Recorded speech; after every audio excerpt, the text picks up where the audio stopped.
Hi, Soulful Mama. Starting the homeschooling journey with your kids can feel overwhelming to say the least. In this episode of the Soul Care Mom podcast with my guest, Stephanie Ryan, we are not only talking about simple homeschool activities and ideas, we are diving into how to let go of the stress and overwhelm that can often accompany homeschooling and how you can teach your little ones and your big kiddos at the same time. Whether or not you homeschool, if you have preschool-aged kids or school-aged kids, you are going to love this conversation and these simple and fun homeschool activities and different ideas that will help you to bring learning and creative play into your day with your children. Let's jump in. Hi there, Soulful Mama. Welcome to the Soul Care Mom podcast. I'm Catherine Wild of SoulCareMom.com. I'm a mom of 3 amazing kids, a soul care mom coach, and a yoga and meditation teacher. I've helped hundreds of women, and I'm here to help you feel calm and find your unshakable confidence as a mom. If you're ready to stop living in survival mode, and you're ready to drop the mom guilt and overwhelm, this podcast is for you. Think of this as a lunch date with a girlfriend. Grab a cup of tea and get cozy. It's time to get honest and vulnerable and shift the traditional mindset around motherhood. Be sure to subscribe to be the first to know when new episodes are released. Get ready to grow and feel empowered as a mom. I'm here for you, Mama. Let's get started. Stephanie, I am so excited to talk with you today. Thank you so much for joining me. Thanks so much for having me. I'm really excited to talk today. So before we jump into all of the homeschool activities and ideas and other amazingness that you have to share with us, could you share in your own words what you do and how you came to do this work? That's a really long story, but I will give you the short version.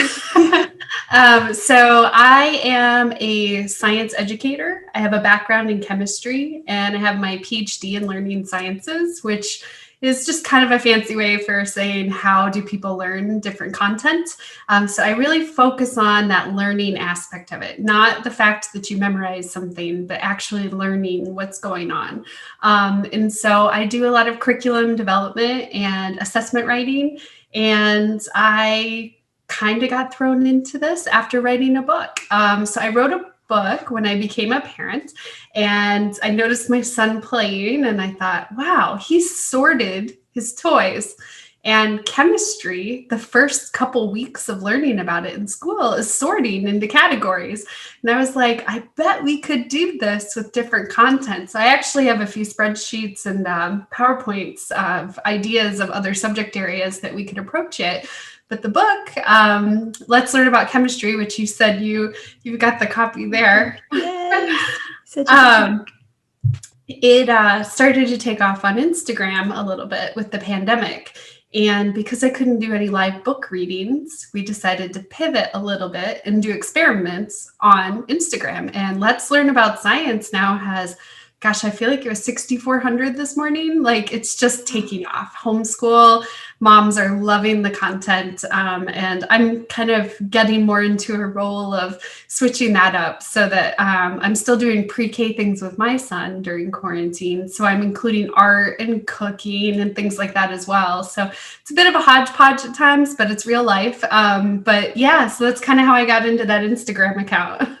Oh, I love that. And I love that you said that you focus more on the learning and the absorbing of the material instead of the memorizing of it, which I felt like I did a lot of memorizing when I was in school. And we homeschool. And so I've realized how much of it didn't stick, like I'm relearning.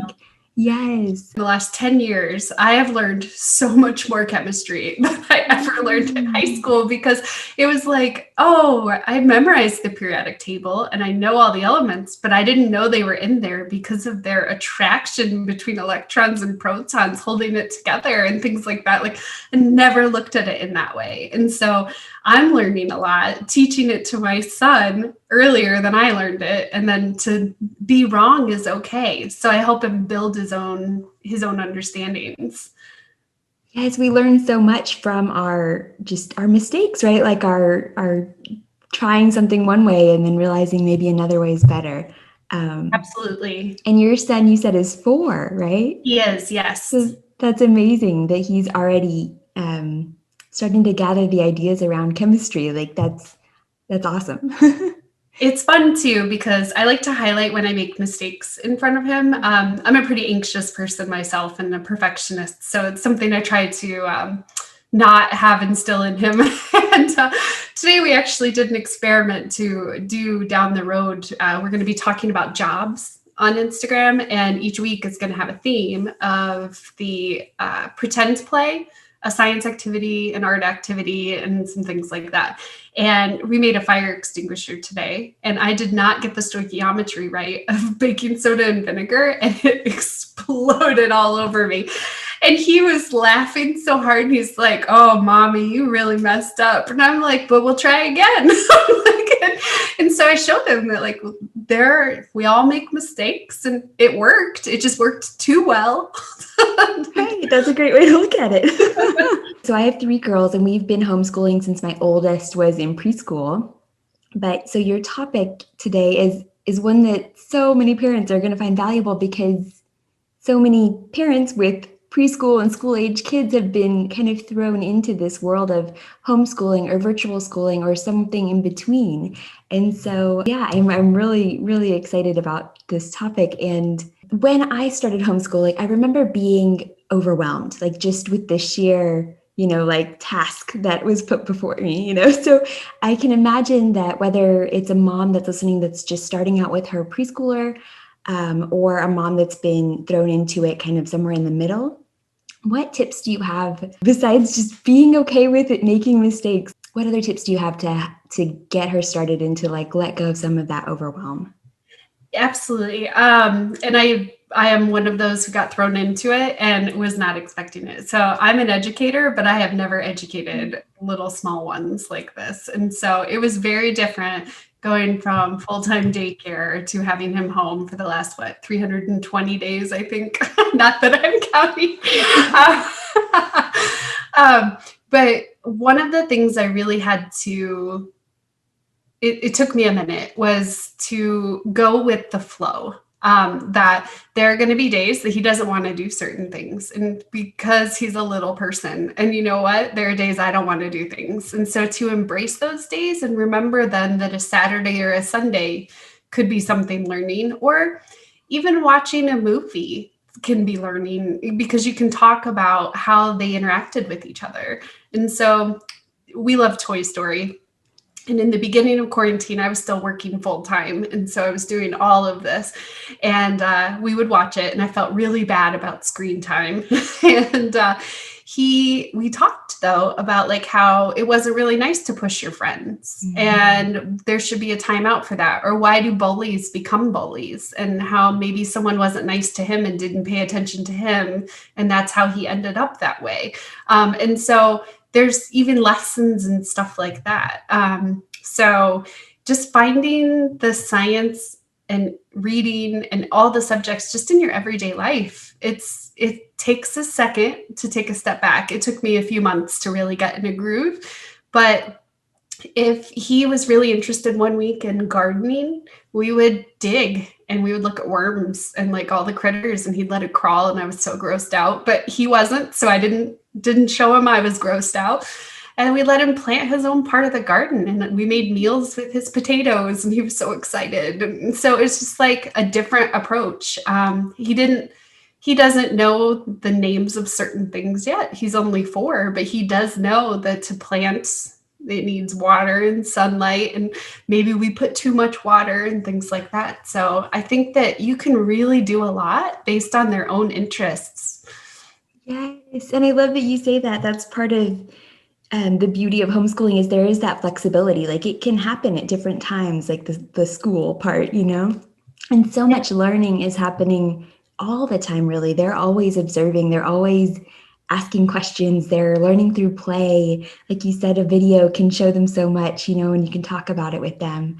they're so naturally curious and inquisitive. And I remember struggling with, I mean, as moms, a lot of times we just put a lot of pressure on ourselves to do everything perfectly. And when you start homeschooling, like my idea of homeschool was traditional school, so it needs to look like sitting down and doing your worksheets and just allowing that to kind of fall away and broaden my horizons there, and how I can be more flexible and make this more fun and actually bring in more of that absorbing and getting curious and learning through exploring has been really fun. But it also was a struggle for me at the beginning, and just not having to have all those answers. Definitely, yeah. Once this became more of a, this isn't permanent, keeping him home for me. I'm going to get back to working full time. But once we realized this was more than just a month at a time, I went out and I got a bunch of learning kits from Lakeshore Learning. It's one of my favorite places to go. They've got a bunch of magnet kits for kids and things like that. And they're great for independent time. And that is how I started to like get into a groove a little bit. It was like, go pick out a learning toy. And he would go get it. And so now sometimes I'll be like, yeah, we could do this, or we could do a learning. He'll go, I want to learn. And he'll go get it. And so they're fun, but it's not to him. He's just doing a puzzle of the human body. He's not thinking about it and learning, but he knows that the rib cage goes over the lungs and they're shaped similar, And so like just stuff like that it takes, yeah, you're right. It takes a while to feel like you're doing it because he's not going through and memorizing body parts like we did. Right. Yeah. Yeah. It's a kind of a mindset shift that happens. So can we talk a little bit about, so you specialize in STEM learning, right? Can we talk a little bit about what that term means, if somebody's unfamiliar with it? Yeah. So STEM learning is anything science, technology, engineering, and math. And then that can often include art, and then that's called STEAM learning. And it doesn't have to be so formal as like, we're going to build this specific thing. Even measuring, pouring water from one cup to another to see which one's bigger, learning scale and things like that is STEM. Designing an experiment, even if it's just, what if I add more vinegar to this baking soda? Like that's STEM. But even just patterns, that was something that we had. It was so funny. His preschool, they still had a parent-teacher call during quarantine. And I was like, do you want me to tell you what I'm teaching him? Because I didn't understand it. And I told her all the stuff I was doing, and she goes, whoa, you are doing more than you think you are. And I was like, I am. And so she helped me see it in that light of like, wow, you just did like so many things that we would have done in a week. And it's like, oh, you're right. We can space this out a little. But also the fact that the skills of like just pouring water and finding a pattern. And I was like, oh, we could do that in so many things. So we even made yogurt parfaits last week, where he picked the pattern that he was going to follow, ABC, and he had to keep doing it for all the layers of it. And so like that was STEM, and it was our snack. So there's just so many things you can do that are so simple, and they don't feel like science, technology, engineering, or math, but they are. Right. Oh, that's awesome. Okay, so I love that you talked about doing things in the kitchen, like pouring water and the pattern with the yogurt. What other tips do you have or activities that parents could do with their kids in the kitchen? Oh, there are so many. I like baking soda and vinegar. It's one of my favorites, and you can do a lot with it. For the smallest of the kids, you can just do baking soda and vinegar in a dish and have them watch it. For kids who are a little older, you can have them design something to catch the gas by having a bottle, and you put a balloon over the top and it inflates. That one's really fun. And then you could probably look at the inflation rate of it by doing, what's it called on your camera where it goes every like 5 seconds? Like time lapse? Time lapse, yes. Yeah, so if you put it on time lapse, you can watch which one gets bigger faster and like things like that. And so that's really fun.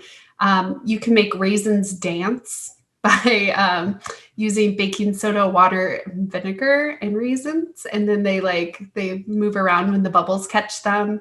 You can make lava lamps. out of water, Alka-Seltzer, and oil.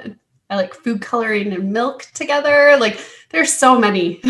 And I encourage people to head over to my Instagram I've got so many experiments on there that I do with a 4-year-old. He's my little sidekick, and you get the full experience of a 4-year-old going through it. I love those. Those are awesome. So, do you have any tips for a lot of times when your parents are homeschooling, they'll have varying ages in the room. Do you have any tips for teaching multiple ages at the same time? I do, yes. So one of the things with my book, funny that you bring that up, one of the homeschooling parents who was reviewing it when I first sent it out, she had, I think, 5 kids, and they were all different aged. And she was able to use the book to teach all of them. And it was so cool because you can approach every science phenomena at different levels. So you can talk about baking soda and vinegar let me use a different example. I'll use snow outside. So snow melting, you can talk about that's a solid, that's a liquid. Really easy stuff. You could have the older kids draw the particles of the difference of them. Even older than that, you could talk about the movement of those particles and how they became that way. And then you could talk about the water cycle. So you can pull these things in and layer it. And then with chemical and physical changes, you can, baking soda and vinegar, you can say that the bubbles formed. What's inside the bubbles? Are they solid, liquid, or a gas? And you can just do the basic stuff with the young ones. And so like my son could say, yeah, that's a gas, but he doesn't know what gas it is. But the older kids, you could have them do that and then find the stoichiometry ratio that gets the amount of gas you wanted. And they could get it to where they could calculate probably the volume of the balloon that they're going to get and compare it. So there's just, you can approach it at all the different ways at the same time with just them watching it once. And then they learn from each other. Yes, that's so true. And when we were reading your book, I have the 3-year-old, the 6-year-old, and the 9-year-old, and they all were listening, and they all had different sorts of questions about it, and you could see the varying levels, but they were all sitting there together. So I love that. It's beautiful. We really wanted that with the illustrations, and I'm sure you noticed that the colors of them, sometimes the answer could be that these are all red and that one is green, and that's okay. That's for the 2-year-old to pull out that observation, and that is fine. As long as kids are backing up their reasoning with evidence, that's fantastic. Yes, it's all learning, right? Yeah. It is, yeah. And there's skills that are just so much more important than a fact. It's the being able to make a claim, supporting it, and then even the fact that they're feeling confident enough to share it. That's important too. Yes, for sure. So do you have any other homeschooling activities that are simple that you want to share with us? Oh, let's see.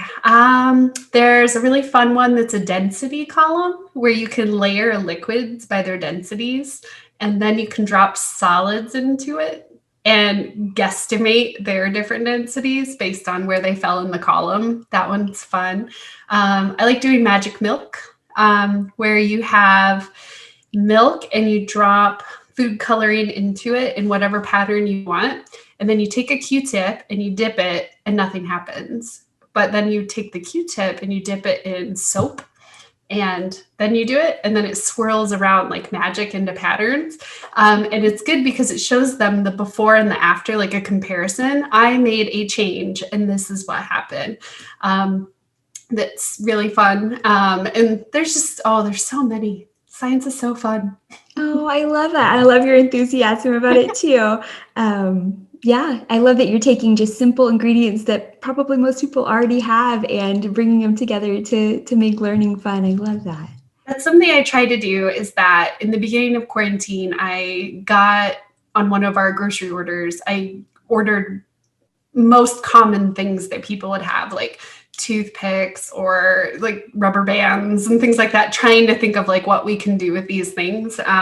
One of my son's favorites is the making a rain cloud in a jar, and you use shaving cream, and it is on top of water in a jar, and then you add food coloring into the cloud until it can't hold anymore. And then it starts to rain in the jar. And it shows them that clouds rain when they get too heavy and can't hold anymore. And so now whenever it rains, he'll say, it got too heavy and it let out some water. And it's like, that's so cool. And then you can use I also like projects that you can use the parts again or use it for multiple concepts. And that one, with all that shaving cream, you can do that art project where you take a piece of paper over the top of the shaving cream and it gets the pattern from the food coloring. And then you can make art out of it. And so that's fun too. That's awesome. I love those. Thank you for sharing those. So I teach moms all about self-care, and because it's so important for us. And when you're homeschooling, there's even, your day is full. There's, all the mom things to do and the teaching, and maybe you've got, tiny ones who are still needing more of your attention. And so I find that when we don't take care of ourselves, we end up feeling burned out and we're running on empty. And so I would love to know if you found that to be true, and what are some of your favorite ways to practice self-care? Yes, I do find that. And we're fortunate enough that we are very close to our families, and they are both in our bubble for quarantine. So when I am really feeling like I need a little time, he'll have a visit with one of them for a bit. But my husband is an active partner and takes on as much responsibility. So we're both taking it on. And then really during quarantine, it's making sure we both get our self-care to make sure everybody's their best self. I like to take baths and binge watch TV shows that are just mindless. Those are two of my favorite things to do. Oh, I love baths. They're so, just relaxing. They're my happy place. So I love that. Yeah. Yeah. So thank you so much for sharing all of these amazing homeschooling activities and ideas with us. Could you let us know where we can find you online? Yeah, most of the time you'll find me on Instagram, and my account is Let's Learn About Science. And I post activities, and we have a lot of giveaways on there because I also review products for a lot of STEM toys. And so it's a good place to catch some real fun stuff. And my website, letslearnaboutscience.com, is a great place to catch me too. And that's where you can find information about my book. Awesome. I will share all of those in the show notes. Great. Yeah, thank you so much for joining me today. Yeah, thanks for having me. Thanks for joining me, Mama. I'm over here smiling from ear to ear and giving you a big virtual hug. I love spending this time with you. You are amazing for showing up and carving out this space to nourish your soul. If you are loving the Soul Care Mom podcast, be sure to subscribe and leave a review. And if you are ready to start your mornings feeling calm and energized, get the Kickstart Your Calm Morning Guide, a self-care morning ritual for moms, as a free gift when you join the Soul Care Mom community. Head over to soulcaremom.com/kickstart and enter your email address to get your free gift and start feeling like a calm mom today. Sending you so much love, Mama.